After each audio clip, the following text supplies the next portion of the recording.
मैदान के एक छोर पर कठपुतलियों थिएटर का सरदार सीनियर अपने दो खूंखार कुत्तों के साथ खड़ा था और मैदान की दूसरी ओर पोपटलाल अपने साथी के साथ खड़ा था।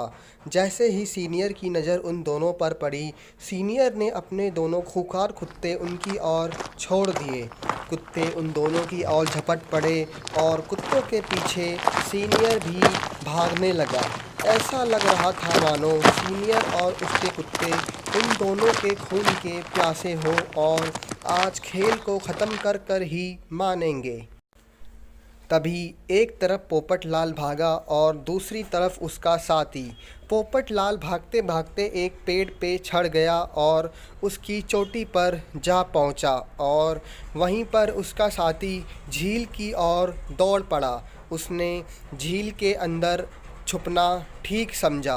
वहीं दूसरी तरफ पोपटलाल पेड़ पर चढ़ गया और सीनियर ने पोपटलाल को पेड़ पे चढ़ता देख लिया और वह पेड़ के नीचे पहुंच गया।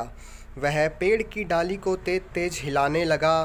पेड़ पर कुछ फल लगे हुए थे। फल बहुत भारी भरकम थे।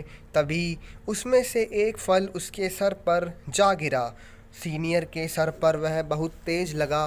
सीनियर ज़मीन पर गिर पड़ा और वह चिल्लाने लगा, चाबी कहाँ है? चाबी मुझे दे दे मूर्ख, नहीं तो अच्छा नहीं होगा। तभी पोपटलाल चिल्लाने लगा और बोला, ए जंगल के निवासियों, चिड़ियाओं, बंदरों, मेंढकों, चींटियों, भंवरों, मुझे बचाओ, नहीं तो आज ये डांस मुझे मार डालेगा। मेरी जान बचाओ। तभी अचानक से बिजली कड़कने लगी और जंगल के सभी जीव जंतु एकत्रित होने लगे। सबसे पहले आसमान में से एक चील उड़कर आई। उसके बाद चिड़ियाओं ने झुंड बना लिया। वह चिड़िया और चील कुत्तों के इर्द गिर्द उड़ने लगे और कुत्तों को चोंच मारने लगे। कुत्तों का बुरा हाल होने लगा था।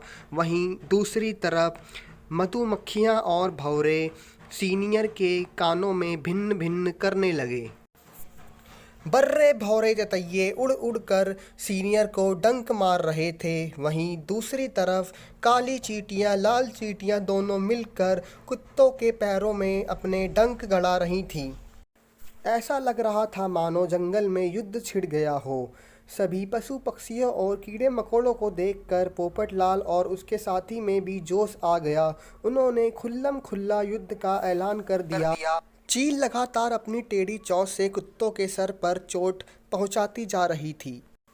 मक्खियां और तितलियां झुंड बनाकर सीनियर की आंखों के सामने आ जाती थीं। मेंढकों और सांपों का झुंड भी कुत्तों और सीनियर पर टूट पड़ा। तभी सीनियर अपनी जान बचाकर भागने लगा। कुत्तों का भी दम घुटने लगा था। सीनियर के पीछे एक शेषनाग दौड़ रहा था। सीनियर का डर के मारे पसीना टपकने लगा था।